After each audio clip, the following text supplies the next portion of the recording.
যে অনেক সময় আমরা যেটা হয় যে কোনো একটা প্রবলেম সলভ করা স্টার্ট করছি 10 মিনিট 15 মিনিট হয়েছে বা ক্ষেত্র বিশেষে ম্যাক্সিমাম আধা ঘন্টা হয়েছে, আমি গিভ আপ করে এডিটোরিয়ালটা খুলে পড়া শুরু করি অ্যান্ড দেন দেখা গেল ওইটা আমি সাবমিট করতে পারি। ক্ষেত্র বিশেষে এখন চ্যাটজিপিটি আছে, চ্যাটজিপিটি দিয়ে কিন্তু আবার সলিউশন বের করে ফেলা যায়, হয়তো বা ক্লু টুলো নিয়ে আমি এটা সাবমিট করে দিই। মানে এডিটোরিয়াল ইনস্ট্যান্টলি 10-15 মিনিটের অধৈর্য হয়ে এডিটোরিয়াল পড়াটা আদৌ কোনোভাবে হেল্পফুল কোনো কিছু কিনা?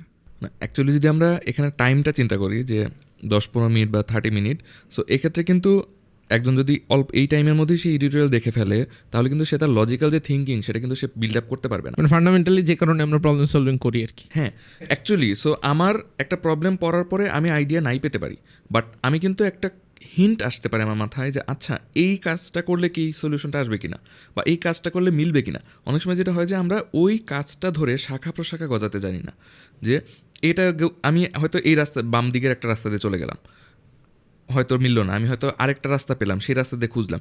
এই যে শাখা প্রশাখা বিল্ড আপ করতে পারছি, যেমন আমি এটার ক্ষেত্রে যেটা একটা এক্সাম্পল দিতে পারি, যেটা চেসের ক্ষেত্রে যেটা হয়, অনেকে যদি চেস খেলে থাকে, চেসের ক্ষেত্রে যেটা হয় যে অনেক সময় আমরা দেখি অনেকে 2-3টা মুভ পরে গিয়ে প্ল্যান করছে, যে অ্যাকচুয়ালি সে মুভ করছে মনে হচ্ছে র্যান্ডমলি, বাট 2-3 মুভ পরে সে এমন একটা পজিশনে ফেলে দিয়েছে অপোনেন্টকে যে সে মুভ করতে পারছে না আর, বা সে স্টাক হয়ে গেছে। সো এই যে প্ল্যানিংটা সে করলো 2-3 মুভ, তার কিন্তু শাখা প্রশাখা গজানো লাগছে, যে আমি যদি একটা গুটি কোনো একটা স্পেসিফিক ঘরে দেই তাহলে কী কী হতে পারে, অন্য ঘরে দিলে কী কী হতে পারে। এই জিনিসটা একজন যত ভালোভাবে করতে পারে বা যত অল্প টাইমে করতে পারে সে কিন্তু তত ভালো দাবারও হয়ে যায়।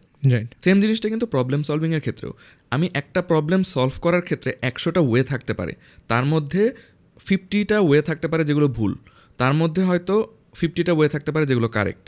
সো আমি কত দ্রুত কতগুলো ওয়ে ট্রাভার্স করে চলে এসে বের করতে পারছি যে কারেক্ট ওয়েটা কোনটা। সো এটার জন্য কিন্তু আমার কিছুটা সময় দিতে হবে। আমি কিন্তু 10 মিনিট 20 মিনিট বা 30 মিনিটে, অনেক সময় 2 দিনেও আমি এই জিনিসটা নাও পেতে পারি। 2 দিন বলছি অবশ্যই প্র্যাকটিসের ক্ষেত্রে, কন্টেস্টের ক্ষেত্রে তো আলাদা কেস, টাইম বাউন্ড থাকে। সো এই জন্য অ্যাকচুয়ালি আমাকে এই সময়টা দেওয়া উচিত। আমার মাথায় যদি কোনো থিঙ্কিং থাকে, আমার মাথায় একটা হিন্ট আছে, বাট আমি পুরোটা কমপ্লেক্স লাগছে, আমি চিন্তা করতে পারছি না, আমার ওই চিন্তাটা নিয়ে আমার শাখা প্রশাখা নিয়ে এগোনো উচিত। যখন আমি আর এগোতে পারছি না তখন হয়তো আমি একটা পর্যায়ে গিয়ে এডিটোরিয়ালে হেল্প নিতে পারি। স্টিল এডিটোরিয়াল দেখারও একটা প্রসেস আছে, সেটা হচ্ছে আমি যখন একটা লাইন পড়লাম বা 2টা লাইন পড়লাম, পড়ার পরে আমার মনে হলো ও এভাবে তো আমি চিন্তা করিনি, এটা তো হতে পারে, তখনই বন্ধ করে দিব ইমিডিয়েটলি। দিয়ে আমি যেটা করবো, যেইটুকু চিন্তা আমার মাথায় আসলো এই চিন্তাটা নিয়ে আমি আবার কাজ করব কিছুক্ষণ। যদি আবার স্টাক হয়ে যায় তখন হয়তো আমি আবার গেট ব্যাক করতে পারি যে আমি কোথায় ভুল করলাম। সো এইভাবে ওভারঅল পুরো এডিটোরিয়ালের উপর আমি ডিপেন্ডেন্ট হয়ে যাব না।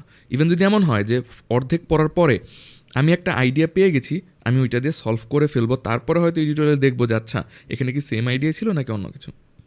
আর চ্যাট জিপিটি যে জিনিসটা, এই জিনিসটা আলটিমেটলি আমি যদি কোনো একটা প্রবলেম সলভ করার ক্ষেত্রে চ্যাট জিপিটির হেল্প নেই তাহলে আসলে পুরো কাজটাই কিন্তু তাকে দিয়ে করে ফেললাম।